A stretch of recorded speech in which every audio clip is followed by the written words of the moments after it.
Good afternoon, Queenie. Good afternoon, Doc. How are you? Happy Monday. Happy Monday. I know it's your favorite day. What's good news?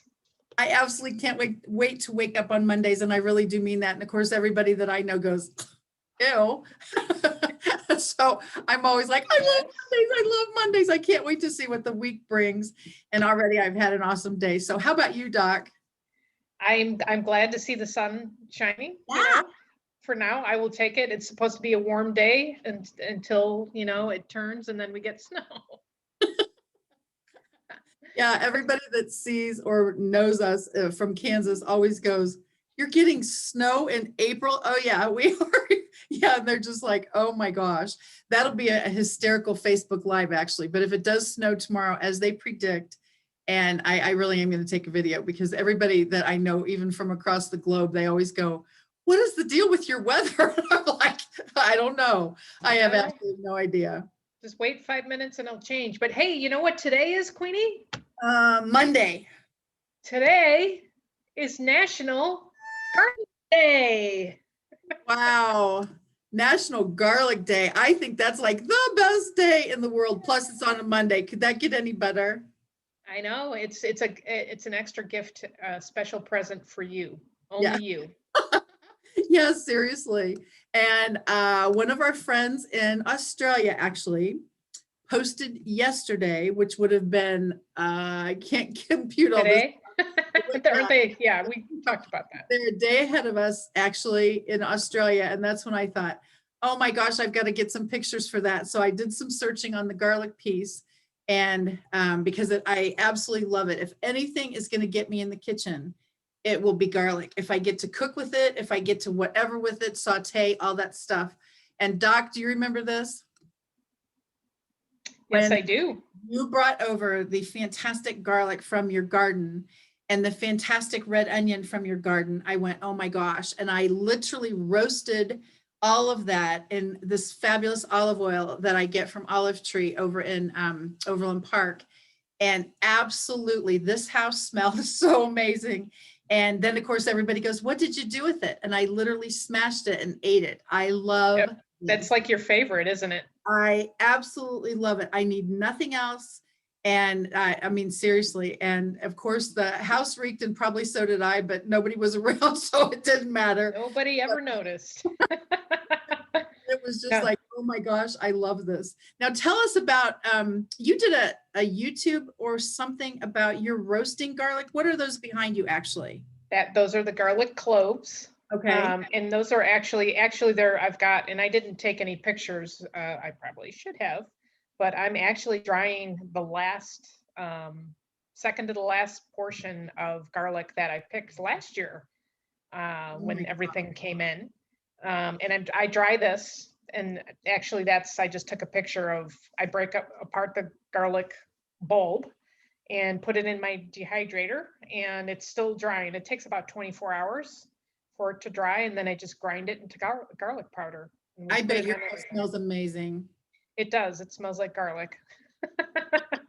which So is for me. Yeah. I have 8 garlic bulbs left for us to cook with. So I'm kind of getting a little panicky because I normally don't buy garlic outside of what I grow. And last year I grew 120 plants. This year I have 175. Oh So my gosh. we Now put it that in everything. And like you, we cook it the same way that you do. We'll put it in oil or roast it, or it goes on everything. So because garlic is so good for you. So Oh, I'm so glad I'm glad it's good for me because I would hate to be eating something that's not, especially as much as I love it. Now, one thing honestly that I don't know, because obviously I don't grow my own, nor it doesn't come in a bulb and all that stuff. But if you take it out of your garden last year, like where do you store it to keep it from doing whatever it shouldn't be doing? I store it in the basement because it's cool enough to keep it. It is starting to, some of them are starting to, they basically dehydrate and they get soft and kind of almost squishy like. Oh, okay. And see, I would have figured they'd dry out wrongly. And that's why I was wondering what you do with it when you harvest it in the fall. And how does it stay over the winter for you to be able to use it in the spring and have it so gorgeous behind your head? Yeah. Those are beautiful. I mean, seriously. Yeah, I have a bucket that I just put, this garlic, I chop off the stalk and throw it in a bucket and it dries, and after I pick it, we wait 3-4 weeks sometimes. Sometimes I can't wait that long. Depends on how much, we have leftover from but yeah, and actually this garlic, it's interesting, a little tip on this type of garlic. This is an Italian hardneck garlic, which means the stem of it was very hard. I would love to be able to braid it and store that in my basement, but that doesn't work so well. But if you Wait a use it, second. Why doesn't it work so well? because the stalk is hard, it doesn't bend. Oh, so you It's keep that hard part in there while you would be braiding it, which is why you can't braid it.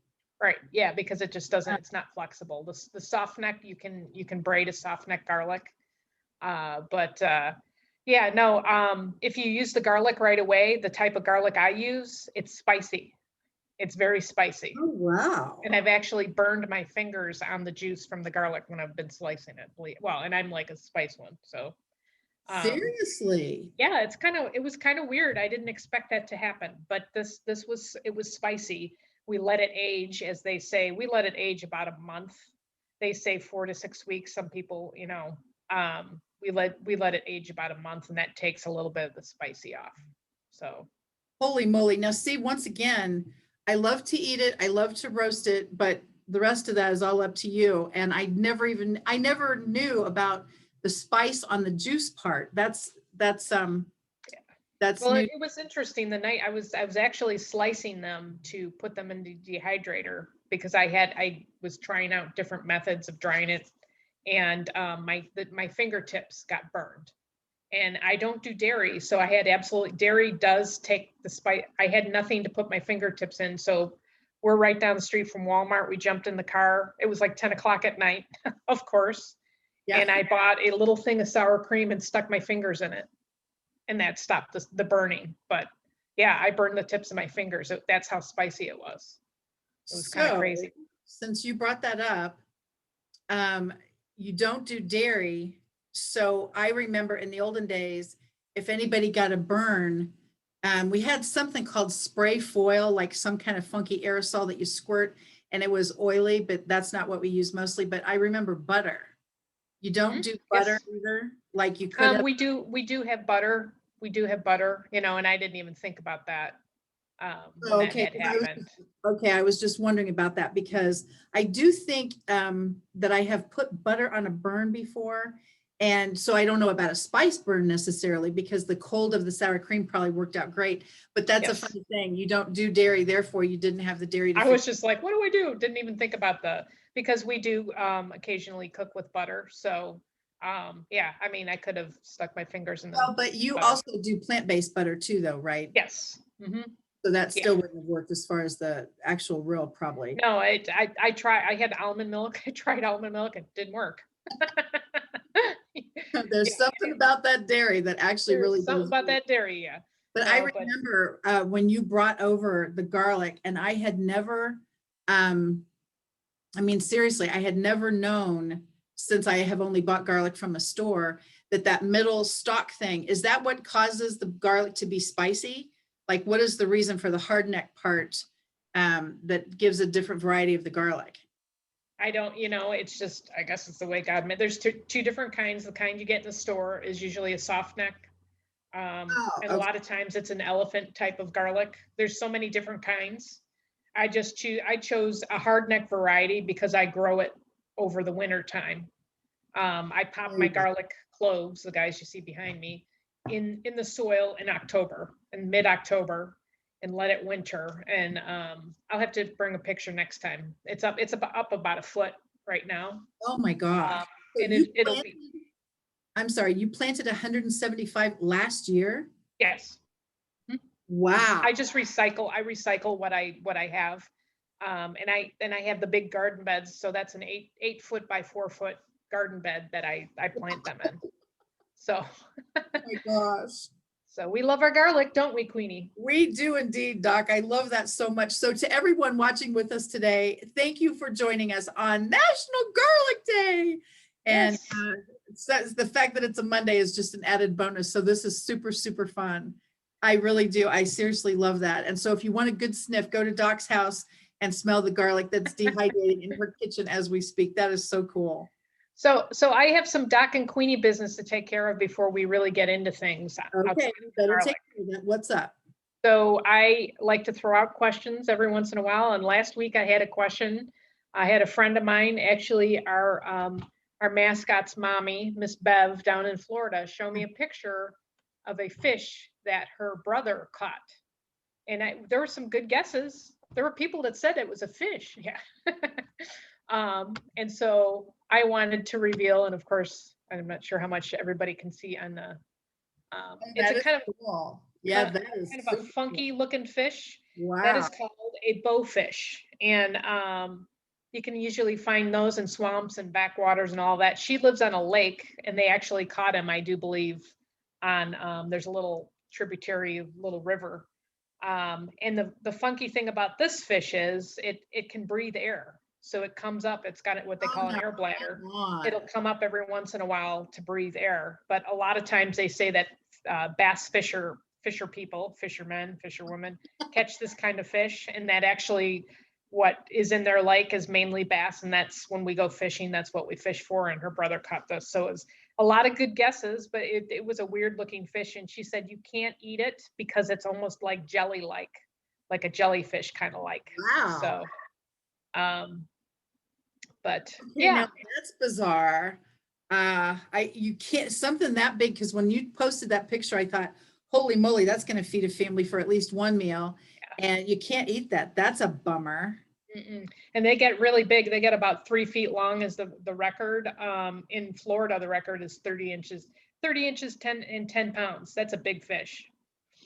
Yeah, but you can't Wow. eat it. They smoke it, and you can try and put parts of it in stews, but generally it's very jelly-like, which just kind of grosses I me was out. going to just say, I was going to say, I don't know in your experience, Queenie, but we are foodies and we always try stuff. I have tried jellyfish, so I don't know if anybody out there has tried jellyfish.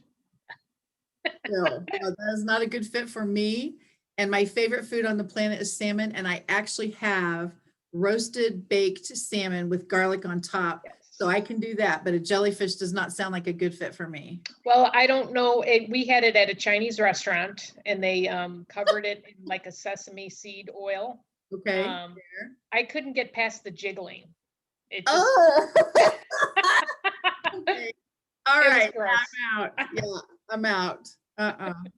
I don't do food that jiggles. That's not a good fit for me. I'm not even a Jello fan from all that kind of stuff. Thank you for changing the subject. That's awesome. So yes, those are, I can't remember what they call those, but everybody's calling them candy cane. Wait, yeah, tulips.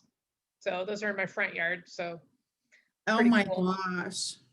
I seriously Cool. mean it. I bet people just drive by and just look around your house. My gosh. Talk about So, stopping by. That is absolutely gorgeous. isn't that cool? I seriously, as soon as I saw it, the first thing I thought of was peppermint tulip. That just Yep. looked amazing to me. Yep. Yeah, and those I've had these tulips for almost 20 years. They just keep popping up. So some years more than others. This is a big one this year. Oh, no, that's what I was going to ask. If they keep popping up, I even know from my attempts at gardening that tulips and daffodils and those kind of things do their thing underneath. And so today you've got one, tomorrow you've got 20. And so is that the same with those? How come they have never like overtaken your whole garden? I don't know. It could be location, or they could be pretty crowded. I mean, they look pretty crowded. It could be that. I didn't plant a lot. I probably planted 3 or 4 of them originally, way back when. I mean, I bought a bunch. And actually I've lost some areas where there used to be, and we also had voles. So a couple of years ago, and I wonder how many of them, the bulbs got eaten by those. So yeah, I woke up one day and I had holes in my front yard, and actually underneath. Yeah, I'm sorry, Queenie, I'm grossing you out today, but they went under the sidewalk into the garden. You're like, really? Okay. Yeah. So No. And what is this called? A vole? vole. Uh-huh. Ugh. It's in the, voles are, I do believe vegetarians, the moles are not. Moles, I think, eat everything their brother. If anybody knows about the difference, let us know. I'm sure Seriously. Queenie Now, would love one to thing know. that goes after even my stuff is chipmunks. And so they literally dig stuff around, and all of a sudden I see this little digging up thing and it's slopped all over my sidewalk, which of course makes me a little nuts. And so I look around, I'm going, what dug this up? And it's a perfect little hole, and it's a Yep. perfect little pile of crud. And so I'm just like, okay, no. And so then I scooped it back in because I thought, no, we're not doing this kind of a mess over here. And then the next thing you know, I looked up how to get rid of them. You want me to tell you? Sure. Okay, so the good news is I don't think it kills them for anybody who is an animal lover. I think it makes them go somewhere else, I thought.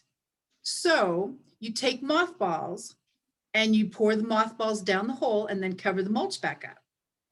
So I thought, hallelujah, I'm not hurting anything and nothing's going to croak in my yard, first of all, but at all, I don't do that. And so I thought, okay, good. They'll just go somewhere else and go dig up somebody else's garden or just go away and not be here. Guess what I had the next morning? I had a little pile of mulch perfectly circled and a little pile of mothballs, like, get these out of my house. And I was like, you've got to be kidding me. So whatever it was, gave me the pile of mothballs back, like, please get. That's funny. Oh my gosh. And so I had a little contest with this varmint for how long, and I've got those Ring doorbell security things all over the place. And so every time it would ding, I thought, you know what? Now you're digging up my mothballs. And so, yeah, it's basically a love-hate relationship with these little creatures, because they're terribly cute to look at, by the way. Yes. Yes, they are. But I definitely don't want them digging stuff up because I can't stand that. You are just no fun. You have mentioned several things when you are gardening that you have found in your garden, and I don't do that either. And you apparently don't have issues with worms and all those other creepy things. Oh, you mean the slugs? Yeah, I won't grace everybody with the pictures of those. They're disgusting, but Yeah, by the way, it is noon somewhere, so, well, people might be eating lunch. that would be bad, huh? Yeah, It kind would- of bad. I'm thinking, yeah, kind of bad. But you have to see what the benefit of gardening does, though. Look at, I found No, that is my the front best in the world. my front tree. We've got a blue spruce. Blue spruce is like my favorite tree ever. And this tree, of course, there's always a story behind it. This tree I got over at Home Depot at the end of the year, at the end of the season, for $5. And now it's 7 feet tall. And the bigger it gets, now the birds are building nests. And this is, I don't know if it's the same robin, but this is the second year in a row. And I happened to glance the other day and I saw the nest, and then I saw the eggs. So I was looking around as I was taking the picture. So, but That it was is the pretty cool. best picture ever. Like, that is a National Geographic times a million, my friend. Yeah, it was just a, random, and I kept looking around hoping not to get my face pecked or, my head attacked. I'm sure So- mommy's very protective, but that looked so, when you posted it on your pages, when I saw that, I seriously seriously thought it was fake.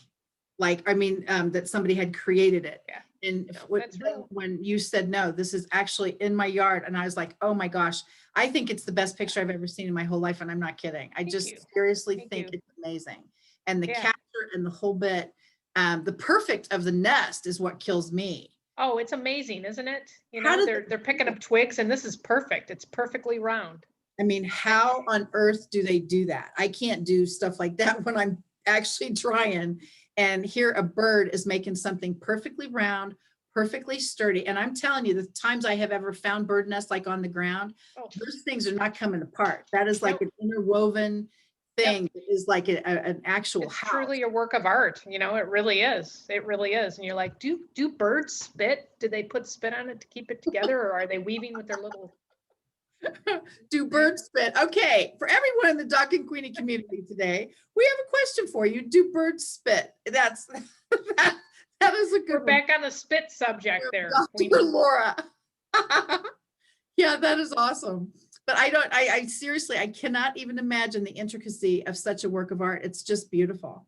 It's- Okay, dumb question coming up. How long is an egg in there? Like, what's the gestation thing? I should know that, but I know it's a couple of weeks. Oh, is that all? Okay, so I didn't have a clue how long all of that takes, because when you've got those two little babies out there, mama's going to be incredibly even more protective. Oh, yeah. Oh, well, and I have to protect, I have to protect the babies because I have the dog that can't catch a bunny rabbit, but she'll chase a baby bird and just Oh, play with them. And mhm. yeah, so if you hear that curdling scream, that's me yelling at the dog to drop the bird because the robins have not gotten the message. Every year we have all of these trees in our yard, our backyard especially, and I've got probably 2 or 3 different trees that have nests, and yeah, when it's learn to fly season, a lot of times I will just kind of help them over the fence to protect them from being eaten. Oh my gosh. No, that's Yeah, hard for me. I yeah. wouldn't be able to stand that either. And I understand the circle of life or whatever you call that chain of command thing, but I can't stand seeing stuff like that. I I can't do either. have a ginormous cat in my neighborhood that literally just walks the properties all over the place. And again, my ring thing dinged and I thought, what is that? And it is the biggest cat I've ever, and an actual true, like a kitty cat kind of thing. And so I looked to make sure it was a cat. And so it literally, it just walks the properties all around here. And I guess I don't have varmints anymore. So I'm No, glad. his belly is hanging low. He's a big boy. Yeah, it was definitely big and there's nothing around here that's creepy gross. So I'm very grateful for that cat, I guess. But I've never seen anything now with this cat running around the neighborhood. And I think about that all the time, but it really is like the circle of life, the chain of command, that whole drill and how the food chain actually works. And it's just incredible to me. And spring brings it out. Yep. You know, you start seeing all kinds of things. You hear the birds singing again and it's just such a beautiful time. And then, like I say, for all my friends now that I have globally, just because of some of the groups I'm in, that's when they say, what is going on in Kansas? It's snowing in April. They are just absolutely mesmerized by the fact that we've got such funky weather. Yeah, what can we say? What can I we say, know. Queenie? And that's another thing. Mama is going to protect those eggs in the snow tomorrow, or the snow doesn't matter. I don't think the snow matters. I Oh really don't. I oh mean, my gosh, what is that? that's out of a client's front yard. Those are her daffodils. Oh my So goodness, now that's yeah, beautiful. it's a couple of weeks ago. So yeah. You are having the best time ever, it looks like. I was actually telling one of my clients the other day, I was kind of laughing. I said, I take pictures of the raised beds and I also take pictures of your flowers. Yeah, if So you don't like it, we're terribly sorry because we're gonna. So there you go. Those really look great. I yeah, mean, it's just everything. I love this time of year. I love it because everything is just, greening up and new let's and see if I can find my actual contribution to this topic. It's I know it's going to make you laugh like, but it really is amazing. And think about this too. Last year, 1 year ago, okay, everybody is basically shut down, locked down, that whole drill. And so people were a little bit more, what would you say, focused on taking pictures of their yards. And see, you can't, this doesn't do it justice, but these are the lilac your bushes. lilacs. Yeah. And it's incredible to me, even with my gift, that The they, gift of chopping down. yeah, I'm very good at hacking. I'm not good at cultivating, but these puppies come back every year in spite of me, which is amazing. And the good news is this big bush thing is getting bigger, but I have learned if you hack it, you ain't getting no lilacs. So there is a learning curve. And so for any of you watching with us today, be sure and check with Dr. Laura at kitchengardenexpert.com and never ever do what I do. Just don't do it. Yeah, but these really do. They come back every year and they smell amazing right by the front porch, and it's just incredible. Oh, you've got some beautiful flowers. You don't have your Rose of Sharon bush. I have it on my pictures actually, but the thing that I also love so much is the what do you always call it? The stargazer lilies. Mm-hmm. Those are Yes, the other things that absolutely smell they're amazing. gorgeous. Yeah, absolutely amazing. And the Rose of Sharon is usually August, which I'm always so glad about because I love being able to have a little bit of color all Yes. throughout the year. And then the next thing to happen right now is my peonies are up, but obviously the bulb part hasn't happened yet. And this is the actual stargazers that I absolutely love. Those are also incredibly fragrant. And so it's just incredible, the timing piece and people sharing what's happening with their flowers. And now with all the gardening that you're doing, it's absolutely phenomenal how every season has benefits, I guess you would say. And it's just phenomenal to me that every single part of our lives, like look at this right now, these trees behind me are so vivid, they're so vibrant, and every season brings with it a new piece of awesome. What is behind you right there? That actually is some lettuce and some, I'm trying to remember, I took a picture of it, some sage and some rosemary. Those are herbs. Yeah, Wow. it's part of what I do. It's kind of out of, here, there's a better picture. Some rosemary, oregano, sage. It's from an herb So garden. that, and I was going to just ask you that. Let's get to the kitchen garden expert piece Sure. here with the raised garden beds. What is the, once you plant it, obviously it takes a while to grow. What is the time frame? I'm kind of a time person.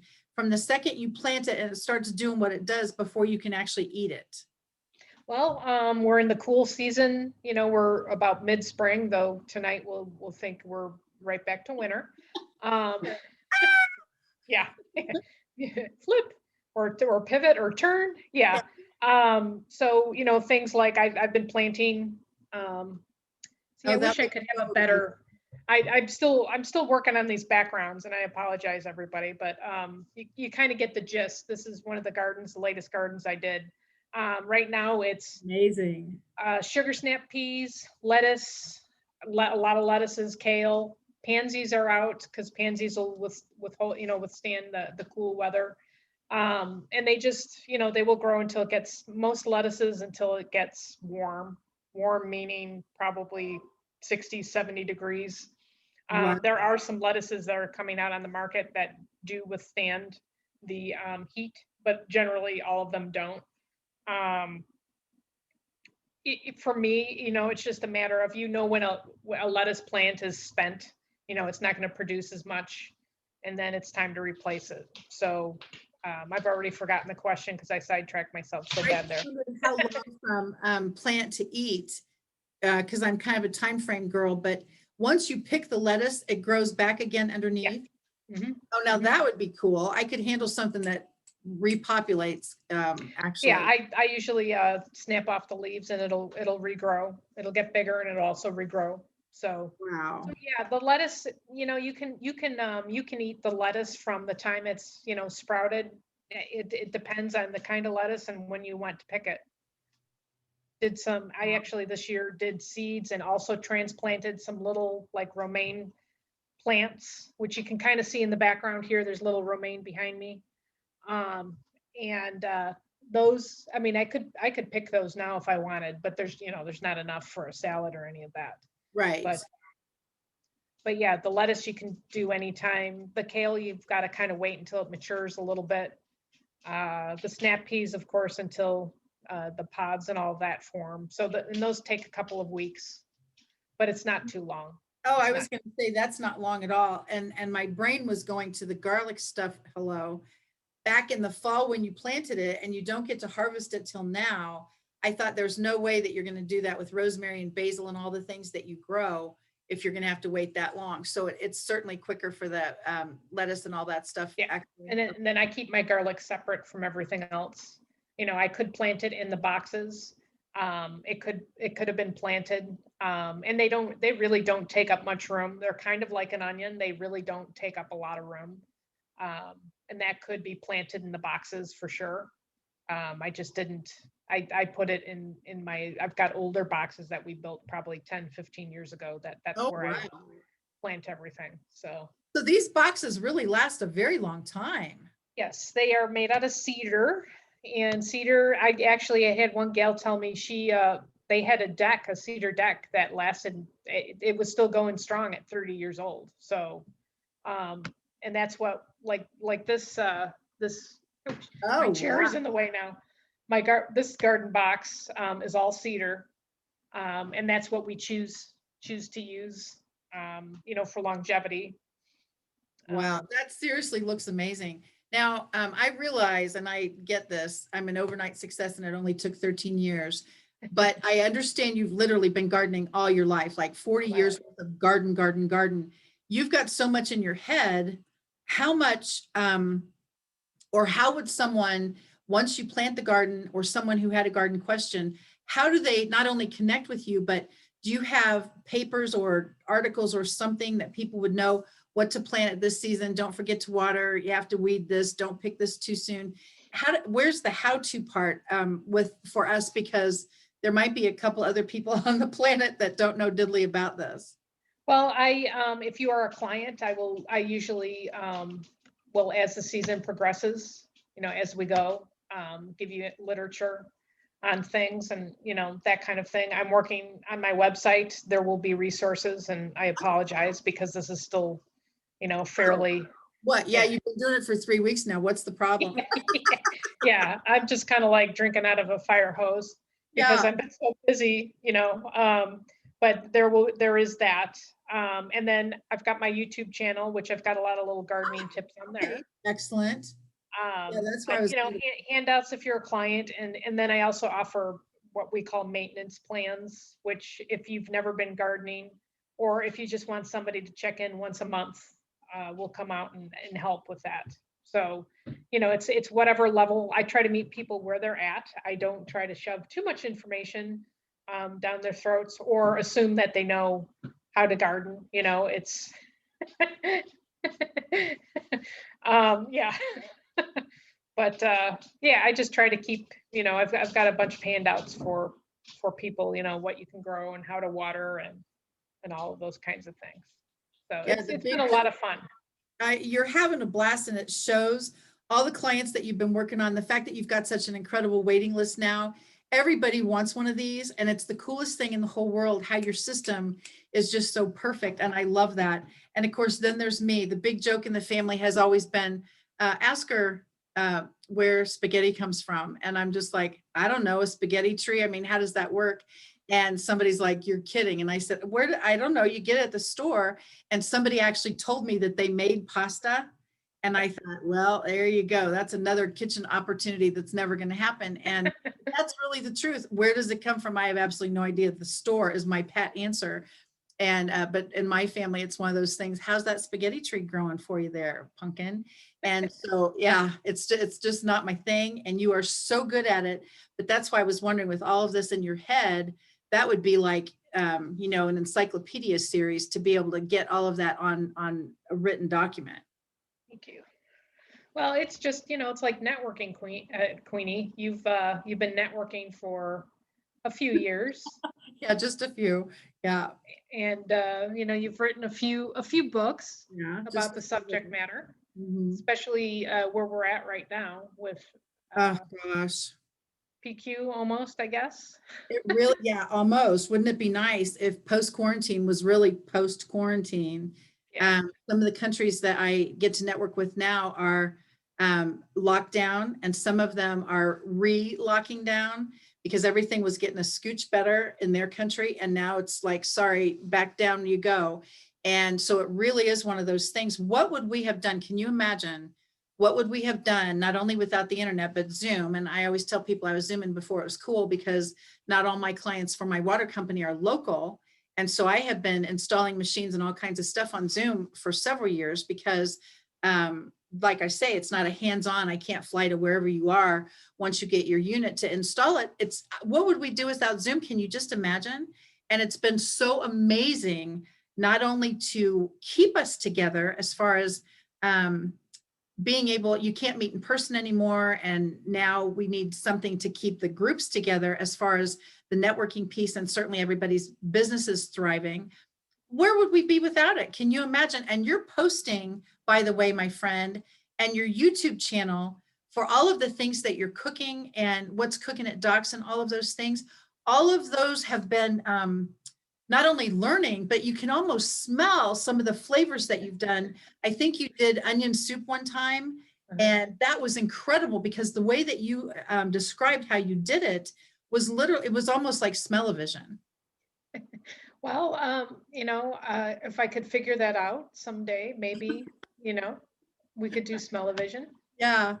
Yeah. Oh my gosh. And see, that's just back to that same thing. Some of the places, there are some groups that are trying, dip their toes in the water a little bit, to meet in person again. And I seriously hope that happens because it was super fun.